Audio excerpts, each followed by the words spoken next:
This video is for you if you are a gay man who's been noticing that there's something off in your life and you can't really figure out what it is. Today, I'm going to cover the basics of what shame is, how it shows up in a gay man's life, and what you can do about it moving forward. And shame can show up in different moments of our lives, it's just that we didn't have a name for it.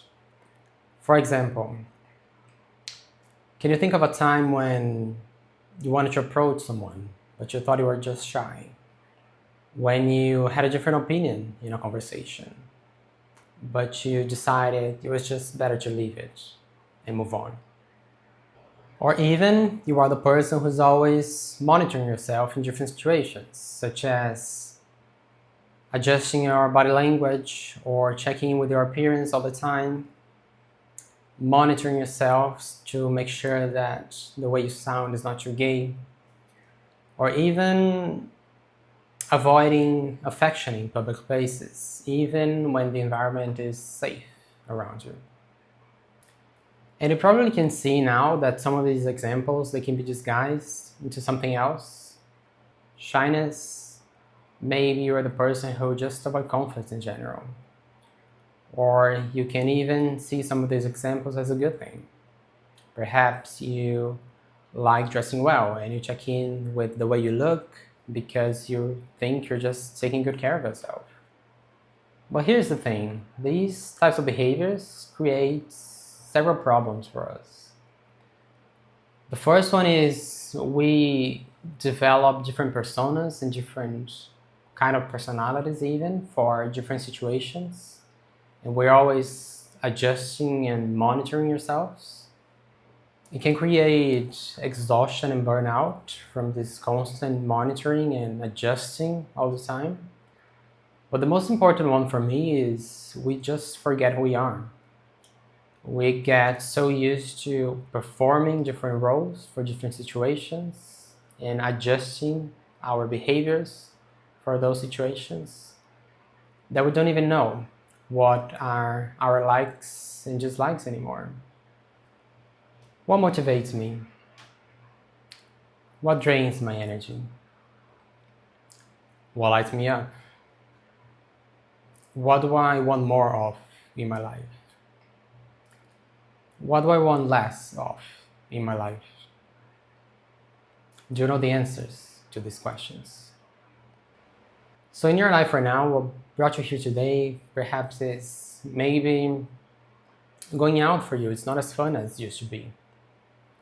Or your job is not exciting you anymore. You're just putting up with it, but deep down you know there's gotta be something more exciting for you to live.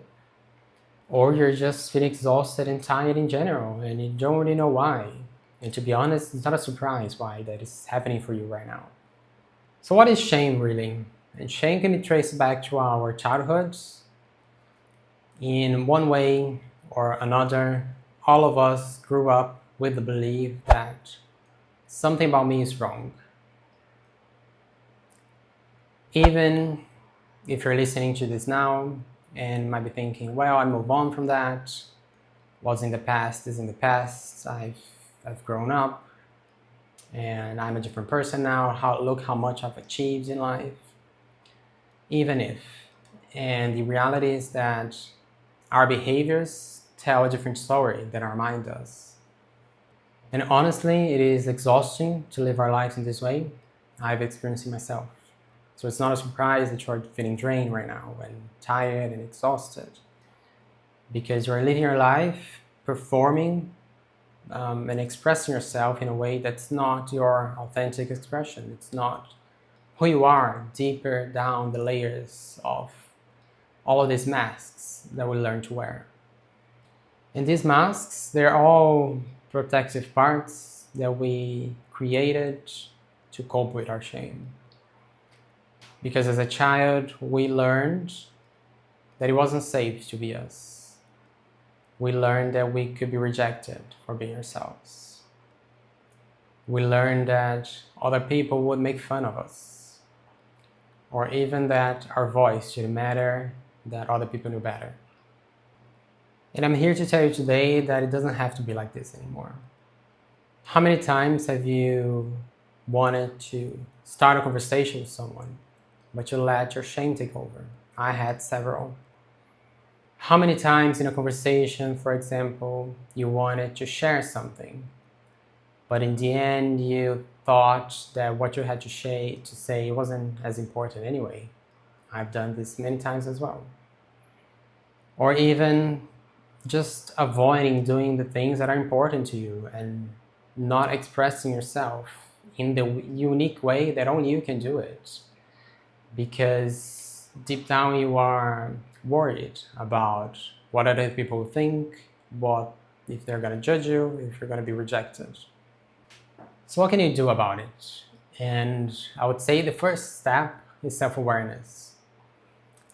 And perhaps after watching this video, you're going to reflect into your own life and your own behaviors that you thought they meant something, but now you're like, well, maybe it's shame, maybe it's something else that I haven't considered before. For example, the shyness that I mentioned in this video a few times. I always consider myself shy, and I thought I was introverted, and I thought that I was just shy in general. But to be honest, I think I was just afraid of rejection. Or in conversations, in social settings, or at work, perhaps you avoid speaking up because you think that other people already said the thing that you're going to say, that whatever you're going to say, it's not as important anyway. But maybe you were just afraid of judgment, what other people are going to perceive, what you're sharing. Or even in our lives in general, how many opportunities have you missed? How many things you wished you did differently? I had several. I had several opportunities that I missed because I quieted my voice. I didn't say the thing that I was supposed to say, that I wanted to say. I didn't approach other people. I didn't ask for opportunities. And I don't want to be the person anymore. And I'm not that person anymore. And I'm working on myself. And shame is a big thing for us. It does take time. It's not a one thing. It comes in layers and layers and layers. And it feels like, like peeling off an onion. You uncover one layer, and then you find another layer, and then you find another layer, until you get to the root of something that you're facing right now that is blocking you, and you don't know what that is. But it can be shame, and you have to do some uncovering of unpeeling and investigating and reflections into why you are behaving in this way, or why you're not happy with your life right now, despite achieving a lot of things. And once you start realizing your behaviors and your patterns, you can start making new choices, more aligned and informed choices with the person you want to be moving forward. You can start taking calculated risks. You can speak your voice and share your opinions. You can be the one who starts a conversation or approach someone new. Just choosing to be different in general from what you used to be and from what you are conditioned to do, to behave. So as I said, shame is a big thing for us. It comes in layers, and each time we go a little bit deeper until we feel comfortable with one particular situation, and then perhaps we can move on to a different thing that might be blocking us. So be patient with yourself. I hope this has been helpful, and I will see you again in the next one. Peace.